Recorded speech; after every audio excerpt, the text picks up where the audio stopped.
Good morning everyone. তো সকালবেলা ঘুম থেকে উঠে সবার আগে বারান্দায় চলে গিয়েছি একটু সতেজ বাতাসটা নেওয়ার জন্য।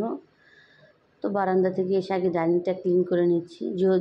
যদিও রাত্রে ক্লিন করে রেখেছিলাম, তবে একটু ক্লিন করে সকালে বাসি ঘরটা একটু ঝাড় দিয়ে দিয়েছি, যেহেতু ছেলেকে নিয়ে স্কুলে যাব। তো এর আগে একটু ঘরটা ঝাড়ু দিয়ে দিলাম। দীর্ঘ ঈদের ছুটি কাটানোর পরে এখন স্কুল খুলেছে, তো আজকে প্রথম স্কুল। তো আমার টুনটুনি বাচ্চাকে নিয়ে চলে গেলাম মা ছেলে, এবং দিয়ে আসার সময় কিছু সবজি কিনে নিয়ে এসেছিলাম, লাল শাক আর হচ্ছে সজনে ডাঁটা। তো ওগুলো রেখে সকালকার নাস্তাটাকে রেডি করে নিচ্ছি। চা বসিয়ে দিয়েছি, আর হচ্ছে গিয়ে আটাটাকে মুছিয়ে নিচ্ছি। চার জন্য চিনি চাপাতি সব কিছু দিয়ে দিলাম। আর সকালবেলা উঠে 1 কাপ ফ্রেশ চা তো মাস্ট প্রয়োজন। তো এখন সুন্দর করে চাটাকে ফ্লাক্সে ঢেলে নিলাম। ফ্লাক্সে ঢেলে নিলে সুবিধা হয় কি, বারবার গরম করার চাইতে পরোটাটা ভেজে এক একজনকে ঢেলে দেওয়া, যেটা খুবই সুবিধা হয়। এই জন্য একটু ফ্লাক্সে ঢেলে রাখার চেষ্টা করি।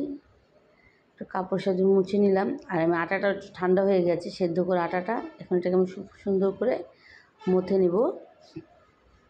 সকালের ব্যস্তটা সাধারণত এভাবে যায়, বাচ্চাকে স্কুলে দেওয়া, নাস্তা রেডি করে এটাই নিয়ে যায়। তো সুন্দর করে আমি আটাটাকে মথে নিচ্ছি তেল আর পানির সাহায্যে। যখন খুবই সুন্দর একটা ডো হয়ে যাবে, তখন এটাকে আমি সবগুলো আটা একবারে বেলে নিব। আর আমি চাচ্ছিলাম যে স্কুলে আনতে যাওয়ার আগে একটু ঝটপট করে সব কিছু করে ফেলতে, এই জন্য একটু খুবই ঝটপট করে ফেলছি। আমার ছোটো মেয়েটা উঠে গেলে দেখা যাবে যে আমার কাজের সময় বেশ জ্বালাবে। এই জন্য ও ঘুমে থাকতে থাকতে নিজের যতটুকু কাজ সম্পূর্ণ করা যায়, তো সেটাই খুব তাড়াতাড়ি করে আমি রুটিগুলো বেলে নিচ্ছি। রুটিগুলো বেলা হয়ে যাবে, এক এক করে সম্পূর্ণ রুটি আমি বেলে নিচ্ছি। মেয়ে ওঠার আগে বাচ্চা ওঠার আগে কাজগুলো গুছিয়ে ফেললে তো বাচ্চার জন্য আবার যথেষ্ট টাইম বের করতে হয়। ওদেরকে ফ্রেশ করানো, ব্রাশ করানো, মুখ ধোয়া, তারপর নাস্তা করা, সব কিছু মিলে অনেকটা সময় দরকার। তো এর আগে যদি নাস্তাটা রেডি করা হয়, তাহলে প্রত্যেকটা মায়েদেরই কাজটা কিন্তু বেশ বেঁচে যায়। আমি রুটিগুলো বেলে নিয়েছি, এক এক করে আমি আমার শ্বশুর শাশুড়ি মামি সবাইকে নাস্তা দিয়ে দেবো, এবং নিজেও খেয়ে নিয়েছি। সবার জন্য আগে আমি শ্বশুরকে দিয়ে দিব। তো খুব সুন্দর করে ঘি দিয়ে লাল লাল করে পরোটা ভেজে দিচ্ছি। সবার জন্য এক এক করে ভেজে নিচ্ছি। আর ধন্যবাদ যারা এতটা সময় নিয়ে আমার ভিডিওটি দেখছেন, তাদেরকে অসংখ্য ধন্যবাদ। যারা আমার ভিডিওটি ইউটিউব থেকে দেখছেন, অবশ্যই আমার চ্যানেলটা সাবস্ক্রাইব করবেন। যারা ফেসবুক পেজ থেকে দেখছেন, অবশ্যই আমার পেজটা ফলো দিয়ে দেবেন। এবং আপনাদের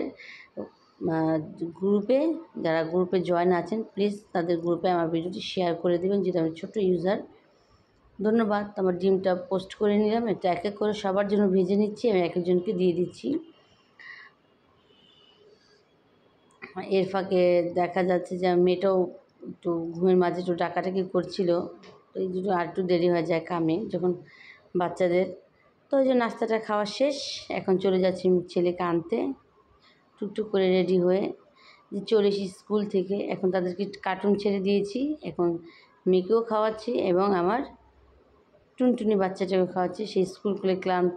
মাশাআল্লাহ, সবাই মাশাআল্লাহ বলে দিবেন। ধন্যবাদ সবাইকে। আমার পাখি দুটার জন্য সবাই দোয়া করবেন, আমার কিউট পাখি দুটার জন্য।